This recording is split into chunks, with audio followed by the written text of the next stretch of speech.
Today, we're going to talk about powdery mildew. We'll be right back.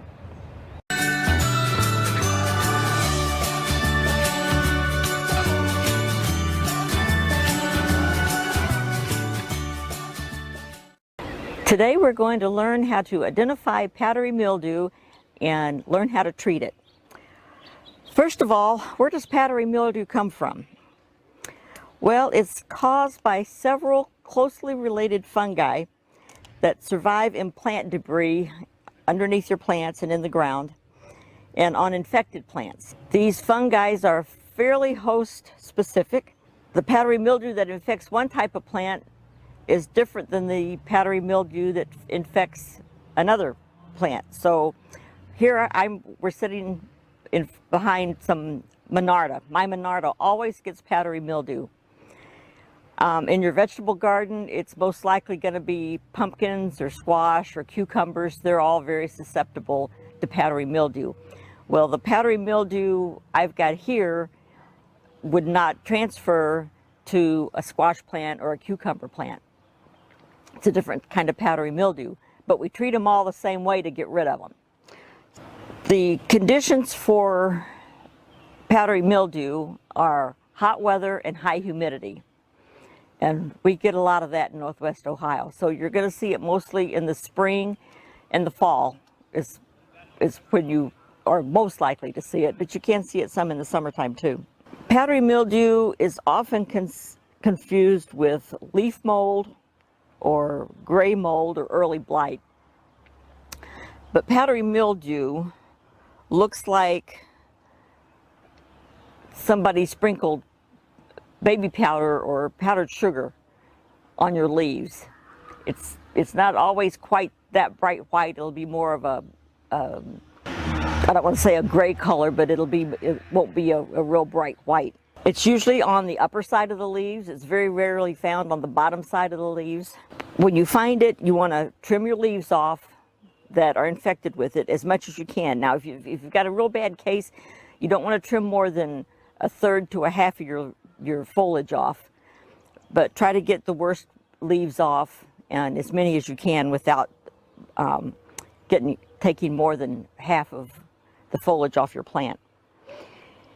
And then you want to throw away that infected leaf. I've got a leaf here. This leaf has a little bit of infection on it, and I'm just going to toss that away. Whoops.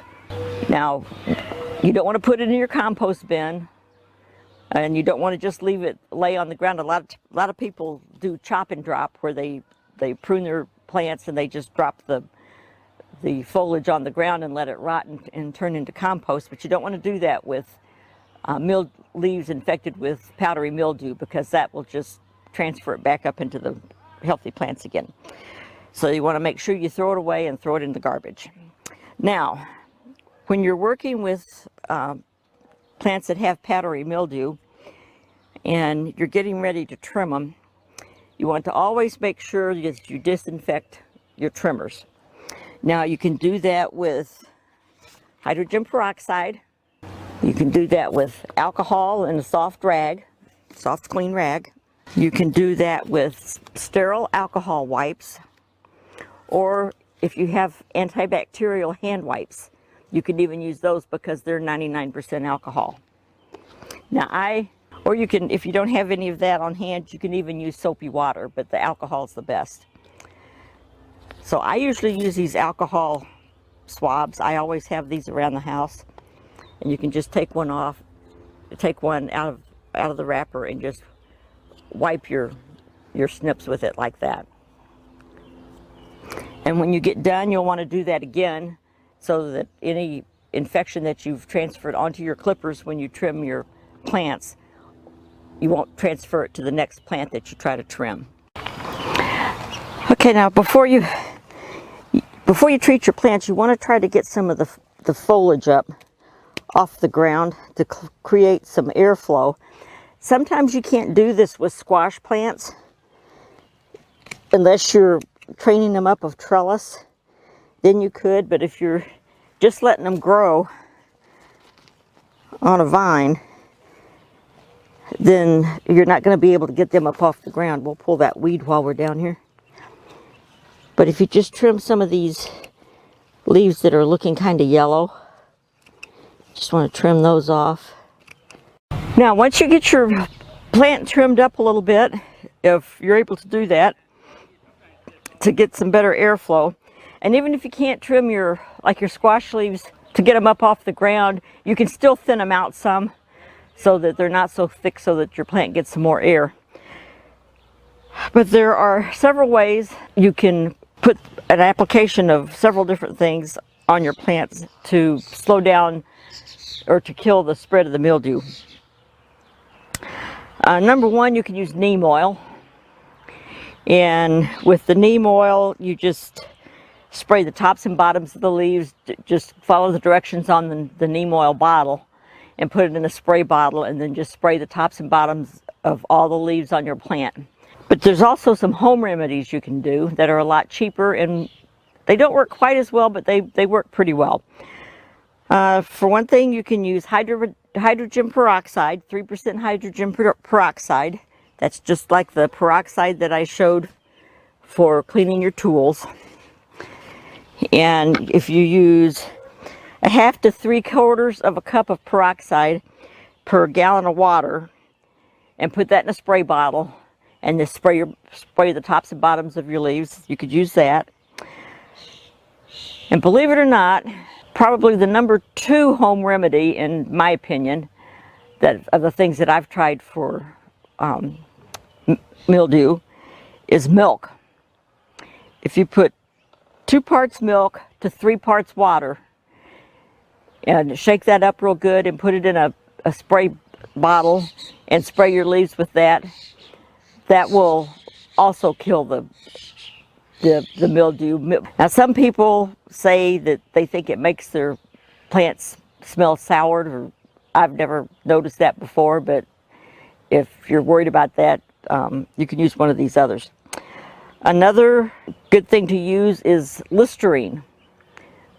If you use 1 part Listerine to 3 parts water and put that in a spray bottle and spray your leaves, that will kill the mildew and your plants will smell minty fresh.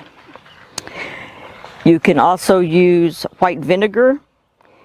You could use 2 to 3 tablespoons of white vinegar per gallon of water, and that also works. But the one that I have found that works best of the home remedies is baking soda and water.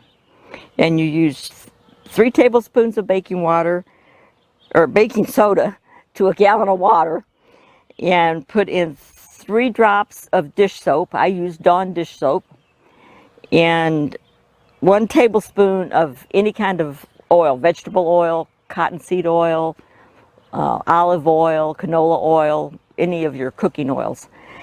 And the soap helps break that oil and water up to help it mix together, and it also helps the mixture stay on your leaves. So that's what I have mixed up in my half-gallon spray bottle. I've got a pump sprayer, and so that's what I'm going to use on my Monarda plants here. And I'm just going to spray them real good. Okay. And you just spray your plant. Just spray it real good. Get up underneath, because even though the mildew doesn't usually get on the other undersides, the spores can. That transfers it. So you want to make sure you hit it really good.